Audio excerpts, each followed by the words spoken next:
Bien, bonjour à toutes et à tous. Merci de vous être déplacés et merci en particulier à l'UDAF et à la T66 d'avoir co-organisé ce colloque. Je suis convaincu que c'est utile et pertinent que nous puissions nous parler entre professionnels, avec les familles et à chaque fois que c'est possible avec les majeurs protégés, puisque après tout, ce sont eux les premiers concernés. Alors, je me présente rapidement. Je m'appelle Pierre Villard, je suis juge des tutelles à Perpignan depuis bientôt 10 ans. Et comme justement la durée des fonctions spécialisées dans la magistrature est limitée à 10 ans, je quitterai à regret mon poste de juge des tutelles en septembre 2026. Et donc ce que je me propose de faire, puisqu'il est question d'éthique, c'est de vous offrir un moment de vérité. C'est-à-dire de vous décrire de manière aussi neutre et objective que possible les obstacles que moi je vois depuis mon poste de juge des tutelles à la protection des majeurs vulnérables. Alors rassurez-vous, ça n'a rien d'un règlement de compte. J'apprécie et je respecte tous nos partenaires, donc il ne s'agit pas ici d'accuser qui que ce soit de quoi que ce soit. Et ça n'est pas non plus qu'un mur des lamentations, même si parfois ça pourra y ressembler, parce que bien sûr que je vois dans mon cabinet de tutelle des situations de détresse authentique. Et je pense en particulier à certains aidants familiaux qui, lorsque je les entends, sont en état d'épuisement physique et psychologique. Mais je vois aussi des professionnels expérimentés, investis, efficaces. Et le meilleur exemple, c'est probablement celui de la période du Covid, vous savez, entre mars 2020 et mai 2020, quand tout s'est arrêté. Je me souviens qu'à l'époque, avec des cadres de l'UDAF et de la T66, nous avons bricolé des mandats spéciaux. Alors un mandat spécial est une mesure provisoire qui peut intervenir très tôt dans la mesure de protection, dès que le juge est saisi, et souvent d'ailleurs sur requête du procureur de la République, et en amont sur signalement des services sociaux. Donc c'est des situations qui sont souvent très dégradées. Et donc c'était compliqué à l'époque, et ça permet quand même, vous voyez, d'organiser des soins à domicile, d'assurer des portages de repas, de faire des ouvertures de droits urgentes, enfin ce genre de choses.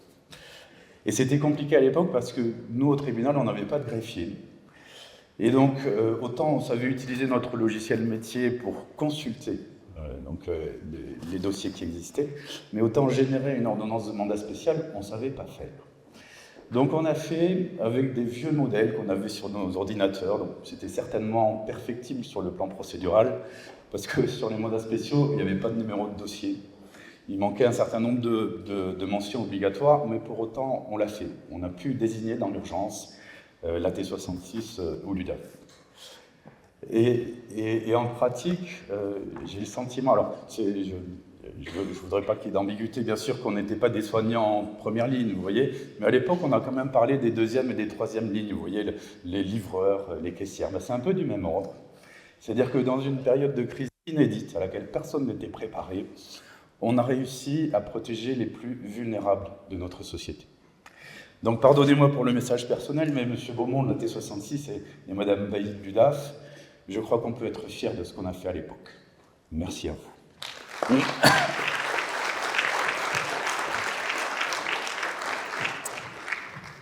Alors, j'en ai terminé avec la partie yoga de la gratitude et j'en arrive au mur des lamentations. Le premier obstacle dont j'aimerais vous parler, ça ne vient pas nécessairement à l'esprit de manière intuitive, parce que évidemment qu'une mesure de protection, c'est fondamentalement une mesure individuelle. On examine chaque situation individuelle et on choisit la mesure de protection qui nous paraît la plus adaptée à la situation. Et on reproduit ça dans tous les dossiers qui nous sont soumis au fur et à mesure. Sauf que cette situation individuelle, ça s'inscrit dans une dynamique collective qu'on perd souvent de vue. Et cette dynamique collective, c'est tout simplement, si ça veut bien marcher, voilà, la question démographique. C'est-à-dire que, et c'est particulièrement vrai dans notre département est particulièrement attractif. Et je vous ai mis les données chiffrées, c'est juste les données de l'INSEE. Entre 2000 et 2025, pour faire simple, plus 100 000 habitants, plus 28,3% d'habitants depuis 2000. Au cas où il y aurait le moindre doute, les effectifs de mon service n'ont pas augmenté de 28,3% depuis 2000. Okay. Alors je rejoins ce qui a été dit par Gilles Raoult-Cormeil tout à l'heure, la matière a évolué, la pratique a évolué. Et donc concrètement, ça a une conséquence visible dans les juridictions. c'est que traditionnellement, le service des tutelles, c'était un service de proximité. C'est-à-dire que les familles pouvaient venir au greffe pour se renseigner sur comment on met un proche sous mesure de protection.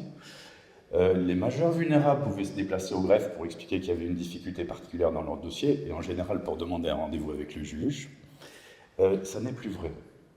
Ça n'est plus vrai, c'est-à-dire que dans notre juridiction, mais comme dans toutes les juridictions, il y a un agent de sécurité à l'entrée du tribunal. Si vous n'avez pas de rendez-vous, vous ne pouvez pas accéder au service, en fait. Et concrètement, le public est éloigné du service, au sens où, s'il faut donner des renseignements, il y a ce qu'on appelle un SAUJ. Ça veut dire service d'accueil unique du justiciable. Ça se trouve à l'entrée du Panier-Arago, donc c'est différent du site où nous on est, boulevard des Pyrénées. Et ce SAUJ, ils n'ont pas accès à nos dossiers, c'est-à-dire qu'ils ne peuvent pas donner des renseignements circonstanciés sur ce qui se passe dans un dossier en particulier. Ils donnent des renseignements d'ordre général. Donc en gros, ils distribuent des imprimés SARFA et ils indiquent la liste des pièces à fournir pour que la mesure de protection puisse être soumise au juge. D'accord ? Alors heureusement, il n'y a pas que cette évolution qui consiste à éloigner le public en fait, du service. Il y a aussi, et entre 2000 et 2025, je peux vous garantir que ça a changé, il y a aussi des services, dont un dont je vais faire la publicité parce que j'ai vu Madame Seran dans la salle, un service qui s'appelle l'ISTF. C'est un service de l'UDAF, ça veut dire Information et soutien aux tuteurs familiaux. Et nous, on a vraiment des retours très positifs de la part des familles. C'est un service dédié, c'est-à-dire que Madame Seran, c'est une véritable spécialiste, donc elle peut renseigner utilement les familles, et le cas échéant les majeurs protégés, sur comment demander une mise sous protection, donc quels sont les points de vigilance, quelles sont les pièces à produire. Et elle peut également aider dans des dossiers en cours. Alors il n'y a pas d'accès effectivement à ce qui se passe dans nos dossiers, mais pour autant, la manière de présenter une requête, les pièces à joindre, tout ça, elle est en mesure effectivement de renseigner utilement les familles sur cette question-là. Et donc ça, c'est positif. Il n'y a pas que des éléments négatifs. Et par ailleurs, la pratique a changé en ce qui concerne les juges, et en particulier en ce qui concerne la question de l'audition du majeur protégé. Vous avez deux hypothèses possibles. Alors, évidemment qu'il y a une surreprésentation des personnes âgées dans les publics auxquels nous sommes, qu'on traite. Les deux hypothèses possibles, c'est la personne protégée à protéger. On n'est pas encore avant, on est avant le prononcé de la mesure. Elle est encore valide, elle peut se déplacer au tribunal, accompagnée d'un membre de sa famille, elle peut être entendue. Et puis il y a l'hypothèse où elle ne peut pas être entendue. Et à ce moment-là, elle ne peut pas être entendue, ou très exactement, elle ne peut pas se déplacer. Parce qu'on peut dispenser d'audition lorsqu'elle est hors d'état d'exprimer sa volonté, ou lorsque c'est de nature à porter atteinte à sa santé. Mais ça, c'est relativement rare, tout très élevé. Relativement rare, et donc, en pratique, la situation traditionnelle, ça consistait pour le juge et la greffière à se déplacer, ça s'appelle un transport, et aller entendre la personne en question, soit à son domicile, soit en établissement. Ça ne se fait plus. C'est-à-dire que mon dernier transport, c'était en mars 2019, sauf erreur. Je me souviens qu'on est allé en Bousquine à côté de Foromeux. Pour entendre une personne, ça nous a pris une demi-journée. Une demi-journée à l'heure actuelle dans un service des tutelles, c'est 16 dossiers. Donc concrètement, alors c'est peut-être aussi un des bénéfices du Covid, on a tout basculé en visio. C'est-à-dire que lorsque la personne ne peut pas se déplacer, on fait de la visioconférence. Alors, on utilise un service qui s'appelle Webconférence de l'État. C'est un service souverain, c'est-à-dire qu'on ne fait pas de la visio sur des serveurs chinois ou américains. Et concrètement, ça consiste tout simplement à envoyer un lien visio, alors souvent à des proches, parce que quand c'est des personnes âgées, ils ne sont pas toujours en mesure de l'utiliser. Et l'avantage, c'est que les choses ont progressé du point de vue technique, c'est que le lien visio, il peut être utilisé par la personne protégée ou par ses proches, soit sur un ordinateur portable, soit sur un smartphone. C'est parfaitement fonctionnel. Et à partir de là, ça tient dans le quart d'heure habituel des auditions en mesure de protection. Ça peut être une demi-heure parfois. Voilà, donc juste pour dire que la pratique a évolué, et la réalité aujourd'hui, c'est qu'il n'y a plus de déplacement de juge et sa greffière. Tout se fait en visio, quelquefois par téléphone, quand la visio est radicalement impossible. Sur cette question, vous voyez l'évolution. Donc l'augmentation du nombre de demandes qui sont présentées au juge des tutelles. Il y a aussi des conséquences concrètes, et je m'excuse de faire un peu de pédagogie élémentaire. Je vais vous donner un exemple concret. Alors évidemment, c'est une identité fictive. Je suis destinataire d'un courrier d'un monsieur qui s'appelle François Sastre, identité fictive. Il m'explique, je viens de déposer une demande de mise sous protection, ça concerne mon père. Il est à domicile, il n'y a plus d'argent sur le compte courant. Et du coup, les intervenants à domicile ont interrompu leur intervention. Et donc, je voudrais que vous me donniez de toute urgence un mandat spécial pour que je puisse débloquer l'épargne et rétablir une intervention à domicile. Bon, mon père est en danger dans ces conditions-là. D'accord ?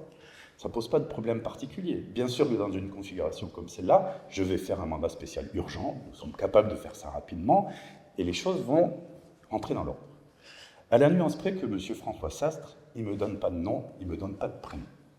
Alors, je peux présumer qu'il porte le même nom que son père, et je vais taper Sastre sur notre logiciel métier qui s'appelle Tutti. Je vais avoir 35 réponses positives, parce que c'est un nom courant dans notre département. D'accord ? Et ça veut dire, alors, le logiciel métier Tutti, ça date des années 90. Ça veut dire que je vais rentrer dans chaque dossier, et que je vais regarder, je vais ouvrir l'onglet des intervenants, et je vais descendre les intervenants jusqu'à ce que je trouve un François Sastre. Et ça sera le 34e ou le 35e dossier, comme ça se fait d'habitude.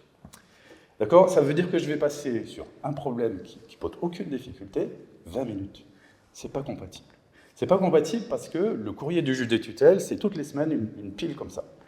Et donc, concrètement, dans ce genre de situation, le courrier, il repart au greffe, bien vouloir inviter M. François Sastre à nous donner l'identité complète. Donc, si vous nous écrivez nom, prénom, c'est le minimum, si possible numéro de dossier, à partir du moment où il y a des convocations qui ont été délivrées ou des décisions qui ont été notifiées, il y a forcément un numéro de dossier.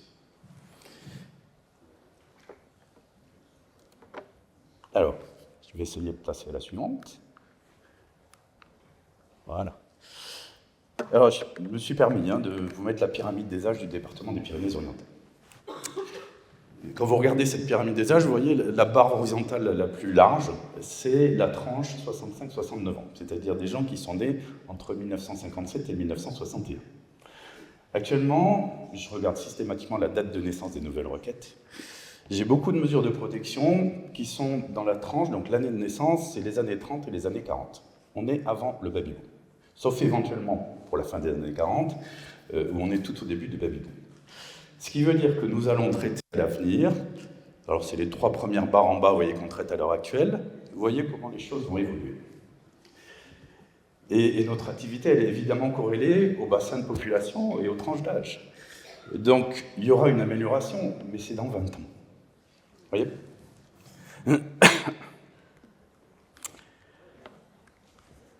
Voilà. Alors, ça a déjà une traduction concrète que nous, on observe dans notre activité.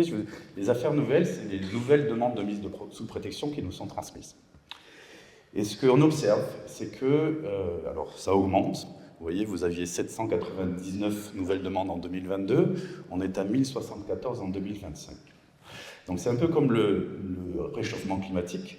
Non seulement c'est une réalité tangible, mais en plus, ça s'accélère.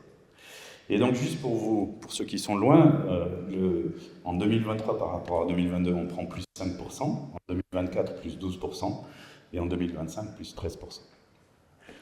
Et ça va continuer comme ça, à cause de la pyramide des âges.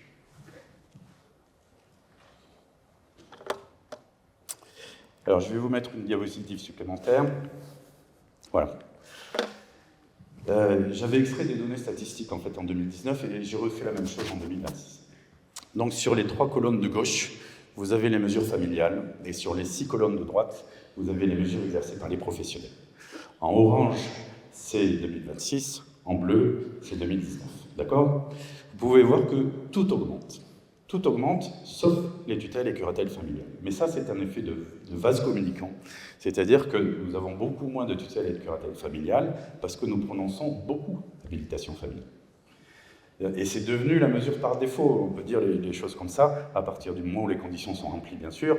Et par exemple, donc vous savez que la personne habilitée qu'on peut désigner, il y a forcément un lien de parenté qui est un lien de parenté proche, ascendant, descendant, frère, sœur, conjoint.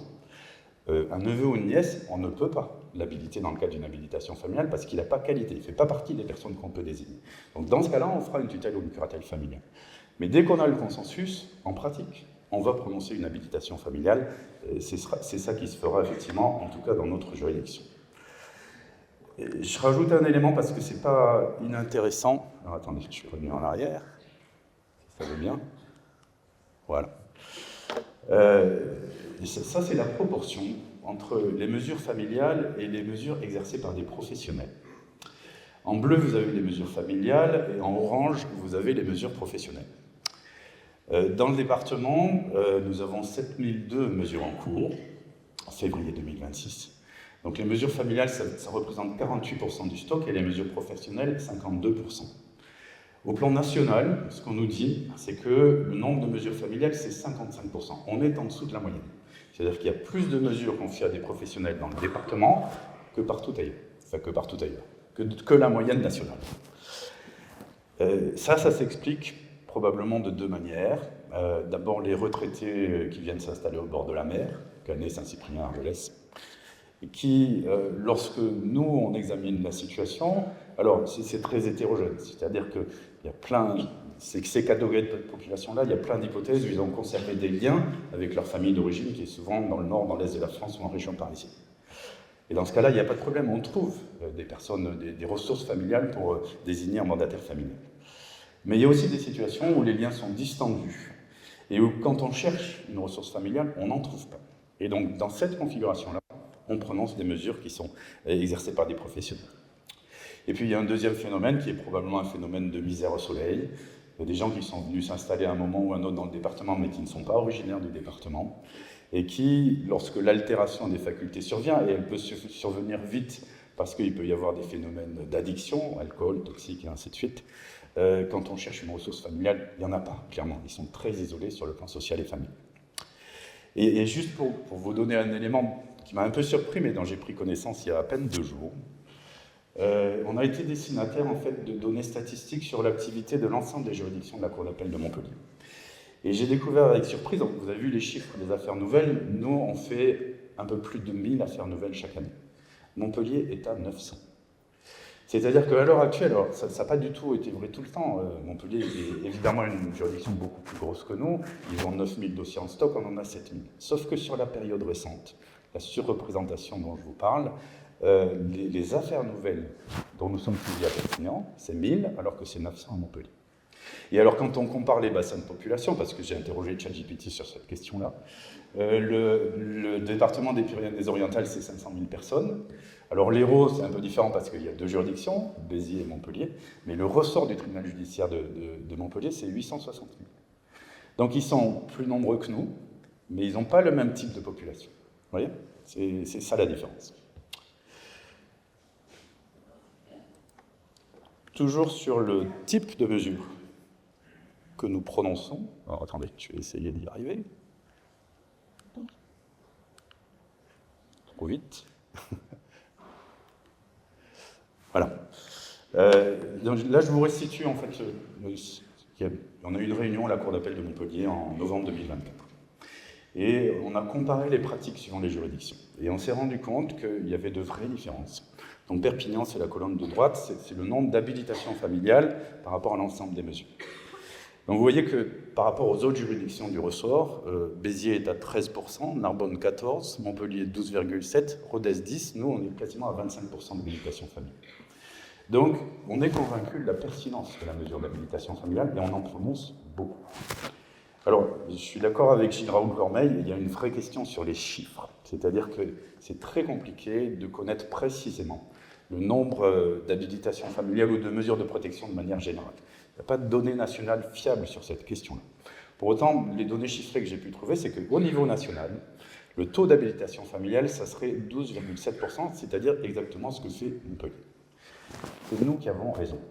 D'abord parce qu'on est plus intelligent que les autres, mais l'argument peut être discuté. Non, mais parce qu'il y a une possibilité qui existe dans la loi, c'est 494-10 du Code civil, c'est-à-dire que tout intéressé peut nous signaler un dysfonctionnement dans la mesure d'habilitation familiale existante et nous demander de changer cette mesure, c'est-à-dire de la transformer en tutelle ou en curatelle de droit commun. Si nous prononcions des mesures d'habilitation de manière inconsidérée, c'est-à-dire laxiste ou disons dans une configuration familiale où ce serait inapproprié, nous serions nécessairement saisis, et tout intéressé peut le faire, y compris les services sociaux. On nous signalerait nécessairement qu'il y a un dysfonctionnement dans le fonctionnement des mesures, et donc nous aurions beaucoup de demandes de conversion, c'est-à-dire de transformation des habilitations familiales en mesures de droit commun. Ça n'est pas le cas. Alors c'est le cas, je ne vais pas dire que ça n'existe pas du tout, c'est le cas, mais vous voyez, l'ordre de grandeur, c'est l'ensemble du service des tutelles, on doit prononcer à peu près 500 habilitations familiales chaque année. Dans mon cabinet, si j'ai 3 demandes de conversion chaque année, c'est le grand maximum. Et dans l'immense majorité des cas, c'est une configuration où on nous explique que la personne habilitée qui a été désignée est tombée gravement malade, il y a un cancer par exemple, et du coup elle n'est plus en état d'exercer sa mission. Et donc l'entourage, ou éventuellement les services sociaux, nous signalent que ça dysfonctionne parce qu'elle ne fait plus ça, mais ce qui est légitime, on est bien d'accord. Et à partir de là, on est saisi, on instruit, et quand on constate qu'effectivement ça n'est plus possible, on transforme, on convertit en mesure de droit commun. C'est epsilon.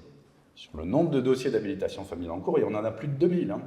Chaque année, il y a très peu de demandes de conversion dont nous sommes saisis.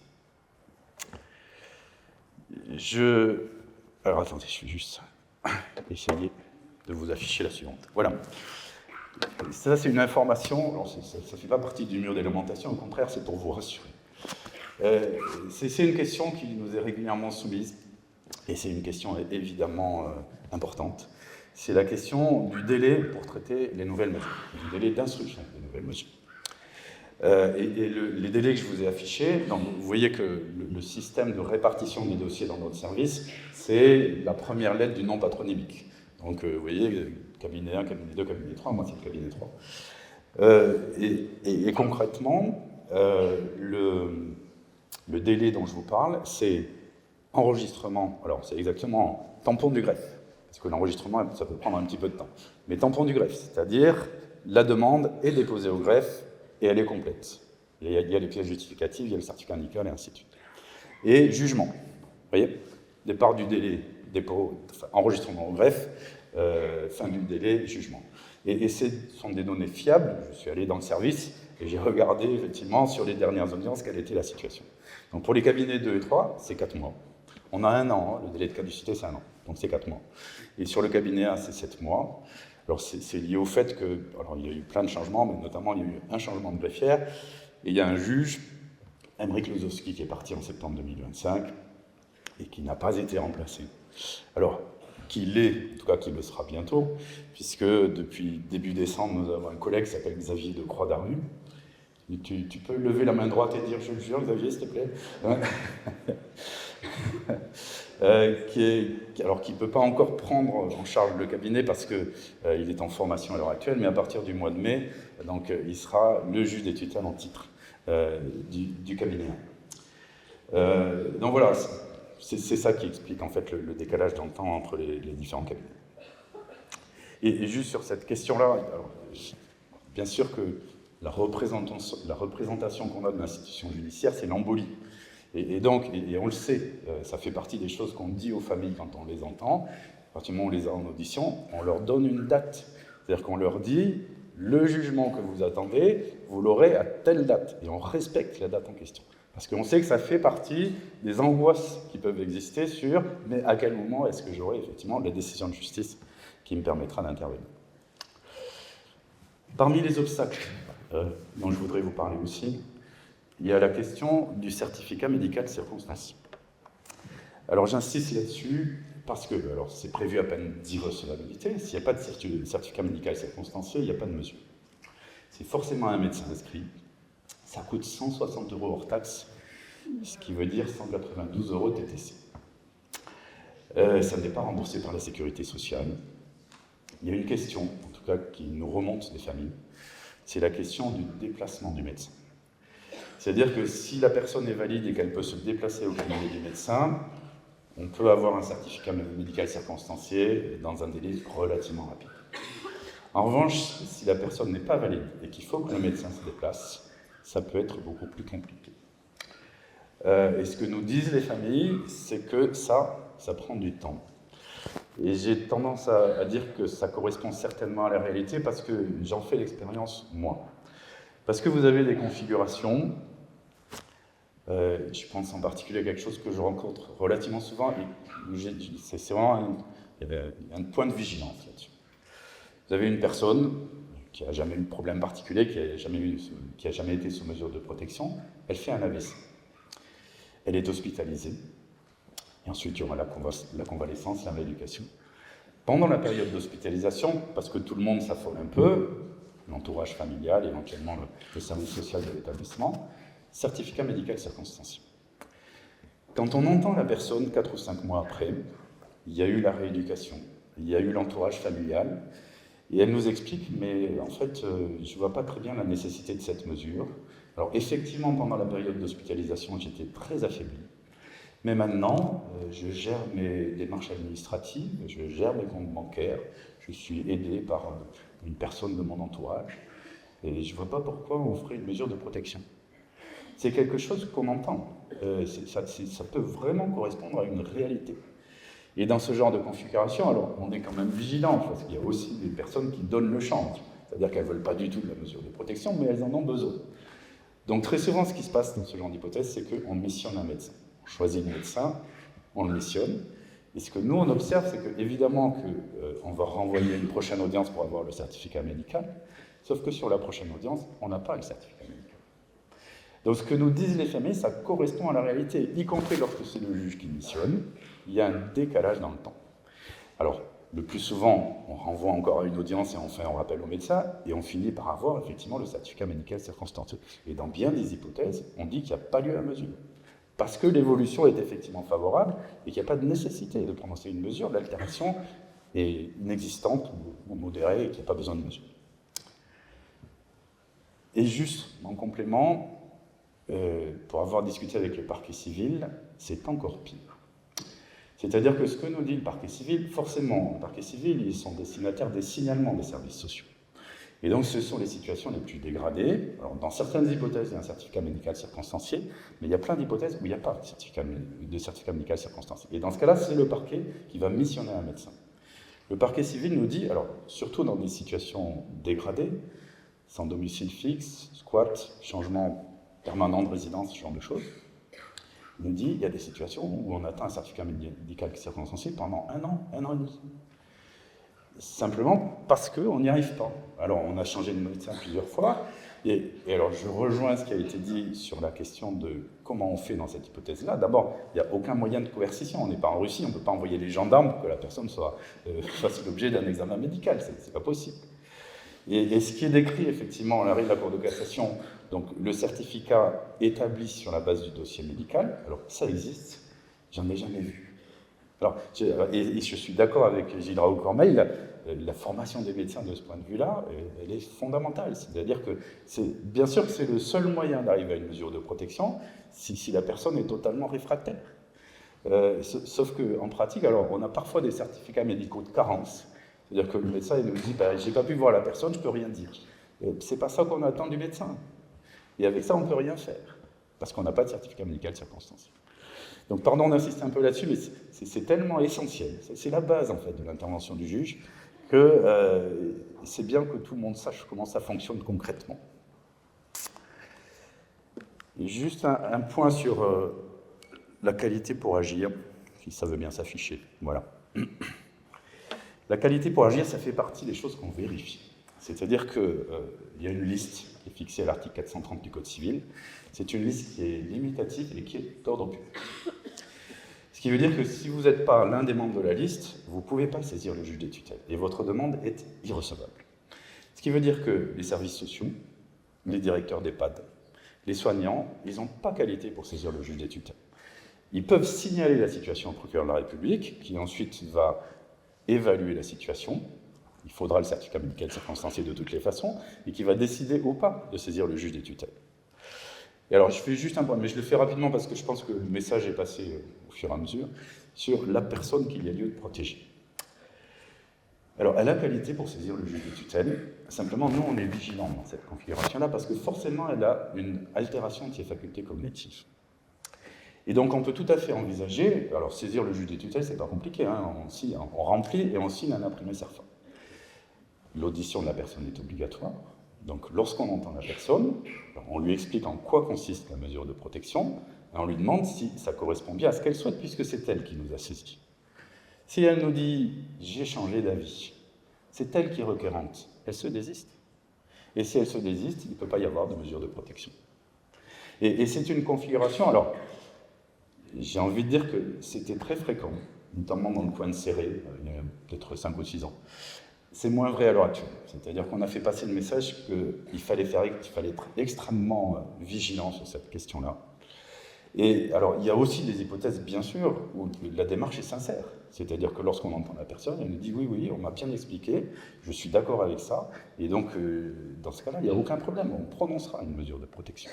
Mais il faut avoir conscience de ça, alors étant précisé qu'il peut y avoir un consentement un peu cyclique comme ça. Il est tout à fait envisageable qu'au moment où la requête est signée, la démarche soit sincère, sauf qu'ensuite, ça ne sera pas le cas lors de l'audition devant le juge. Et à ce moment-là, tout se casse la figure, et il faut repartir à zéro, signalement procureur de la République. Alors, un point sur le principe de nécessité. Donc c'est l'article 428 du Code civil que je vous ai reproduit.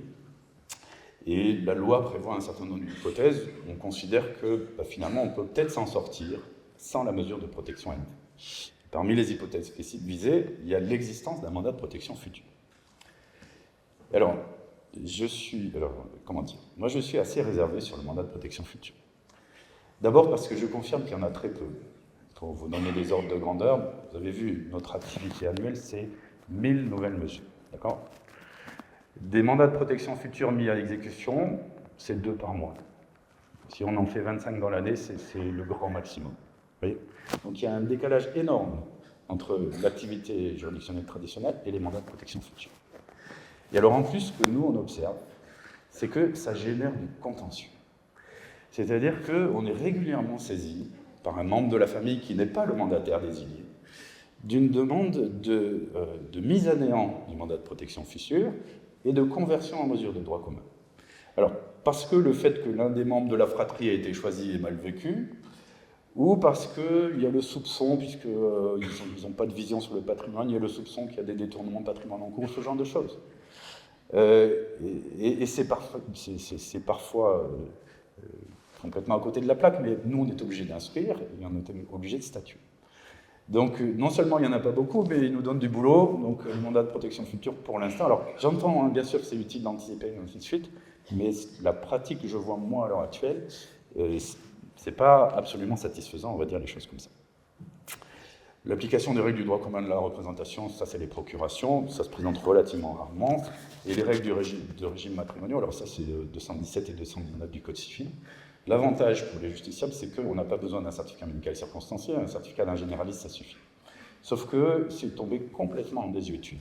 Il y a quelques notaires qui ont encore la pratique de l'habilitation entre époux, mais en pratique, l'habilitation familiale générale s'est complètement substituée puisque le conjoint peut être désigné. Et donc, en pratique, moi, je vois plus d'habilitation entre époux. Donc, c'est une hypothèse qui est quasiment inexistante. La question des conflits familiaux. Alors, le moins qu'on puisse dire, c'est que la situation est extrêmement hétérogène.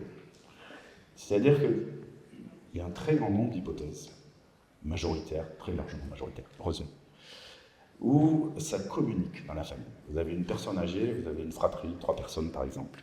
Il y a des boucles WhatsApp. C'est la réalité, moi je le vois quasiment à chaque audition. Il y a des boucles WhatsApp où on échange en permanence sur ce qui se passe. Quelles sont les démarches engagées, comment sont organisés les soins, où on en est sur le plan patrimonial, tout ça c'est échangé en permanence. Et du coup, comme ça communique, il n'y a pas de problème particulier. Et on fait des habilitations familiales parce que tout le monde est d'accord et tout le monde est au courant de ce qui se passe. Et à l'inverse, on a des situations où personne ne sait rien. C'est-à-dire que vous avez des situations où il y a souvent un aidant familial principal sur une fratrie, et c'est souvent plutôt une aidante familiale, et les autres membres de la fratrie ne sont tenus au courant de rien, ni sur la question des soins, ni sur la question des conditions d'hébergement, du patrimoine ou quoi que ce soit. Et ça génère du soupçon. Alors qui est parfois, et qui est souvent même complètement infondé. C'est que l'aidante familiale, elle est de bonne volonté, elle fait bien les choses, elle ne cherche pas à détourner quoi que ce soit. Mais le reste de la fratrie est dans un espèce de procès d'intention où ça dégénère. Et donc, l'habilitation familiale de ce genre de configuration, c'est évidemment exclu, parce qu'il faut un consensus familial, et donc ça n'est pas possible. Et on va vers une tutelle ou une curatelle. Alors, théoriquement, la loi dit qu'on doit respecter une priorité familiale. Alors, personnellement, je crois qu'il y a beaucoup de juges des tutelles qui sont dans cette configuration-là. Si c'est très conflictuel, on sort la mesure de la famille. C'est-à-dire qu'on désigne un mandataire professionnel avec deux avantages, c'est que d'abord ça neutralise cette question-là, qui est vraiment une question sensible. Je vous assure que désigner une personne de la famille contre la volonté des autres, ça part en appel de toutes les façons. Alors c'est pas que ça y a la cour d'appel qui pose problème, mais ça nous permet de neutraliser cette question-là. Et en plus, ça nous permet d'avoir un retour sur ce qui se passe dans la famille. C'est-à-dire que même si les comptes rendus de diligence sont censés être faits par les mandataires familiaux, ce n'est pas le cas en fait. Alors que les mandataires professionnels, oui. Et donc on a un retour sur ce qui se passe au fur et à mesure de la mesure de protection, et c'est très bien comme ça. Et par ailleurs, j'ai envie de dire, ça ressemble un peu à ce qui se passe devant le juge aux affaires familiales. C'est-à-dire que dans ces situations de conflits familiaux, on va entendre systématiquement la personne à protéger, puisque la mesure n'est pas encore prononcée, et nous, on constate des conflits de loyauté. Comme quand on entend les enfants comme juge aux affaires familiales. C'est-à-dire que la personne, elle a bien conscience qu'il y a un conflit familial aigu entre ses enfants. Et donc, elle ne va pas se prononcer pour savoir qui elle veut voir désigner. Et si on lui propose de désigner un mandataire professionnel, elle va dire oui. Vous voyez ? Donc voilà. C'est une raison supplémentaire pour dire soyons extrêmement prudents. Et en tout cas, ma pratique, ça consiste à sortir la mesure de la famille. Une dernière diapositive, si ça veut bien. Voilà. Un dernier point, parce que je sais qu'il y a des travailleurs sociaux, et je pense que c'est source de malentendus. La question de la confidentialité. Forcément, dans une mesure de protection, vous avez une altération médicalement constatée, c'est la base. Par ailleurs, le juge des tutelles peut être saisi de la question du choix du lieu de vie et des relations avec les tiers, alors membres de la famille ou pas. Ça peut être quelque chose qui est soumis à l'arbitrage du juge.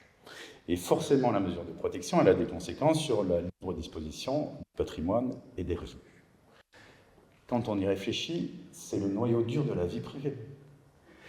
La question médicale, la question du lieu de vie, la question des relations avec les proches et la question du patrimoine et des revenus, on ne peut pas faire plus. Et c'est ce qui explique que forcément ce qui se passe dans les mesures de protection et ce qui se passe dans nos dossiers, c'est strictement confidentiel. Et il y a des règles de procédure, je vous ai reproduit des textes applicables, 1222 et 1223 du CPC. Avant de prononcer la mesure, c'est uniquement une consultation en presse. Ça veut dire qu'on ne peut pas donner par téléphone les dates d'audience, la personne qui a été désignée pour exercer la mesure, la décision qui a été rendue avec sa date, tout ça, c'est pas possible. Et en plus, les personnes qui peuvent venir consulter au greffe, elles sont limitativement énumérées, 430 du Code civil, c'est les proches, principalement les membres de la famille. Et avec autorisation du juge, si intérêt légitime. Vous voyez que c'est quand même très restrictif. Hein. Et après le prononcé de la mesure, ce qui est prévu 1223 du CPC, c'est la délivrance de copies des décisions, mais seulement à certaines personnes, le majeur protégé, l'avocat, le protecteur, et les tiers, des extraits avec autorisation du juge et si intérêt légitime. Et tout ça, j'ai envie de dire, personne n'a envie que des informations aussi sensibles circulent. Et j'ai envie de dire, c'est la même chose que tout ce qui a été dit ce matin, on ne peut pas prendre la décision à la place du majeur protégé. C'est-à-dire que ces questions sensibles, évidemment qu'il en a connaissance, la date d'audience, la nature de la décision qui a été rendue, tutelle ou curatelle, la personne qui a été décidée. Mais ensuite, c'est lui qui choisit de délivrer cette information à des tiers ou pas. Et on ne peut pas le faire à sa place. Donc c'est pour ça que le malentendu dont je vous parlais, c'est que alors, un service des tutelles reçoit une quantité de courriers, de coups de téléphone et de courriers électroniques. Nous sommes destinataires en permanence de demandes des services sociaux. On a signalé une situation, où ça en est? Quand est-ce que la date d'audience est fixée? Quelle est la personne qui a été désignée pour exercer la mesure? On ne peut pas. On ne peut pas parce que c'est la protection de la vie privée de la personne protégée. Merci de votre attention.